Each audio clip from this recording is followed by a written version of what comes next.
Academic finder class में आपका स्वागत है। जो लोग नहीं जुड़े हैं एकेडमिक फाइंडर क्लास में जाके सब्सक्राइब करेंगे। आपको आज हम इससे पहले हम एपी पढ़ाए थे, आज हम त्रिकोणमिति पढ़ाएंगे। तो हम देखेंगे आज हम पढ़ेंगे त्रिकोणमिति ट्रायगोनोमेट्री। क्लास 10th का मुख्य चैप्टर है और साथ साथ में क्लास 11th हो 12th हो ये सब का मुख्य चैप्टर हुआ। ये आज हम क्लास 10th का बता रहे हैं। ये जो 11th और 12th का बेसिक है इसको बेसिक फंडा कहते हैं। हम जानेंगे क्या है ट्रिगोनोमेट्री। ट्री क्या है? ट्री। इसको ट्री मतलब तीन कहते हैं। क्या कहते हैं? तीन। गोनो मतलब कोण, मैट्री मतलब माप होता है। क्या होता है? माप। तीन कोणों की माप।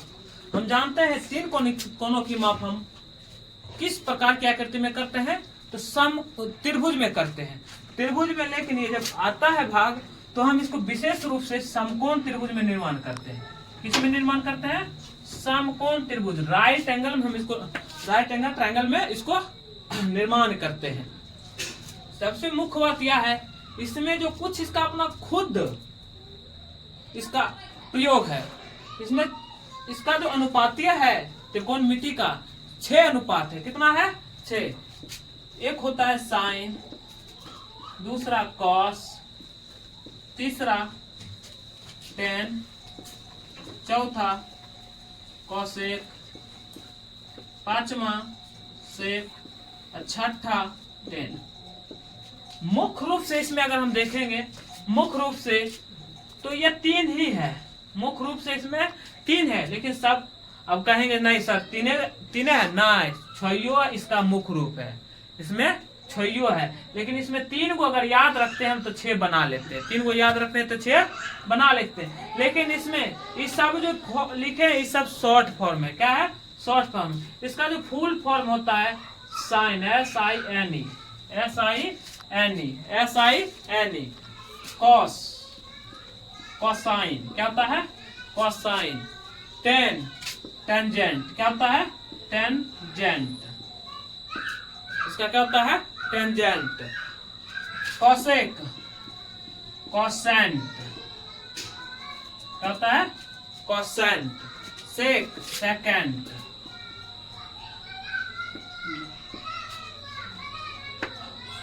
क्या होता है? SEC, सेक, सेकेंड।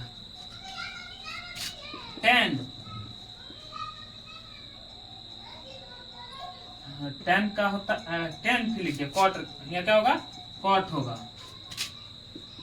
कॉटेंजेंट होगा, कॉटेंजेंट। इसका ये सब क्या है? फुल फॉर्म है। क्या है? फुल फॉर्म है। ये इसका जो है त्रिकोणमिति का 6 त्रिकोणमितिया अनुपात हुआ। 6 त्रिकोणमितिया अनुपात हुआ। इसमें हम चलेंगे। इसमें जो हम ये सब प्रयोग करते हैं त्रिकोणमिति में जो ये 6 अनुपात प्रयोग करते हैं ये त्रिभुज के माध्यम से। कौन सा त्रिभुज के माध्यम से? Right angle triangle. Right angle triangle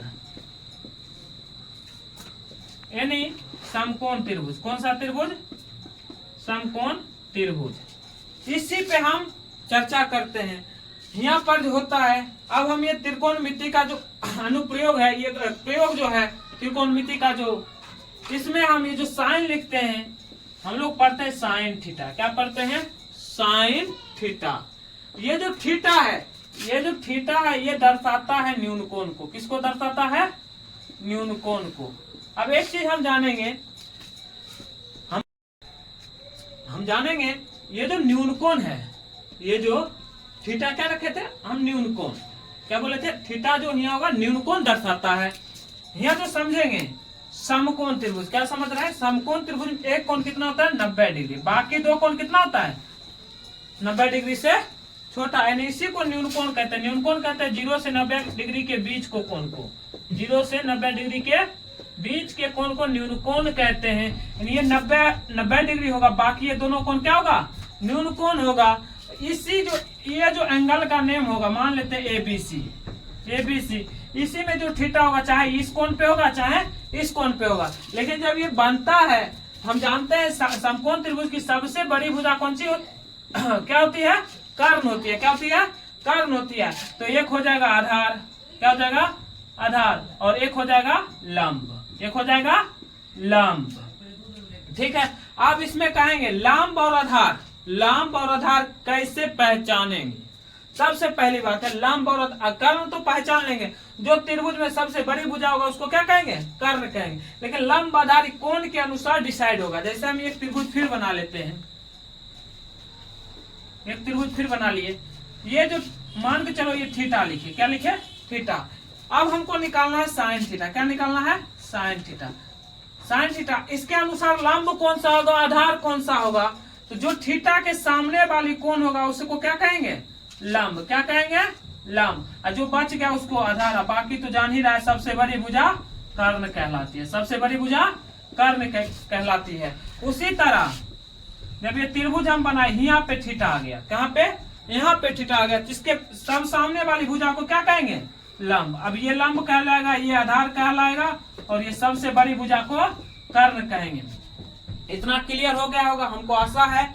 अब यहाँ देखेंगे ये जो हम अभी छह बताए थे त्रिकोणमितीय अनुपात, वो त्रिकोणमितीय अनुपात का फॉर्मूला जानेंगे, त्रिकोणमितीय अनुपात का फॉर्मूला जानेंगे। अभी हम त्रिकोणमिति का क्या त्रिकोणमितीय अनुपात का हम फॉर्मूला जानेंगे।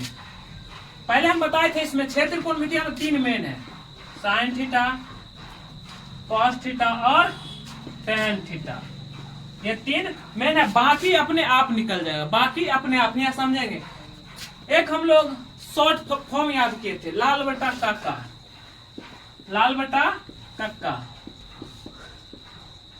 लाल बटा कक्का।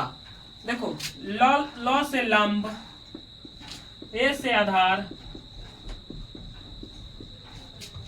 लॉ से लंब, कॉ से कर्ण, कॉ से कर्ण, ए से आधार। अब देखो ये सबको घेर देते हैं।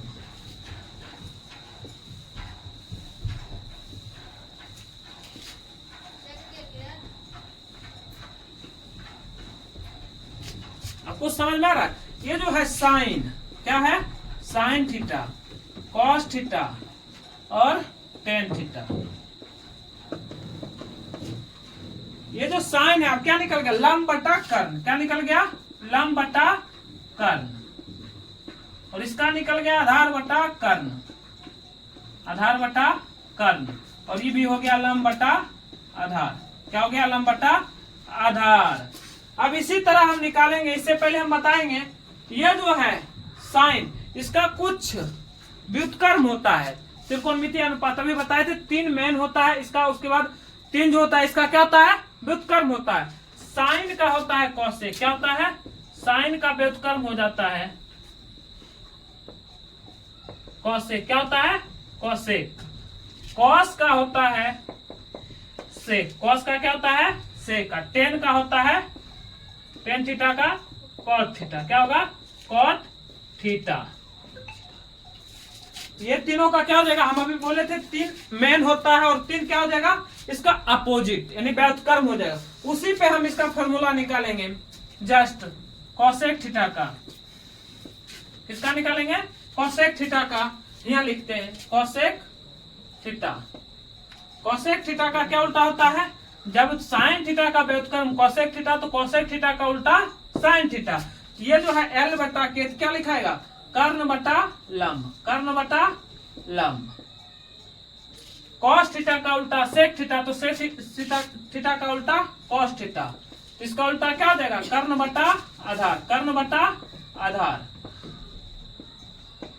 और टेन थीटा का उल्टा कॉट थीटा तो कॉट थीटा का उल्टा टेन थीटा, तो इसका क्या हो जाएगा आधार बटा लंब, आधार बटा लंब। आज के वीडियो में इतना ही काफी।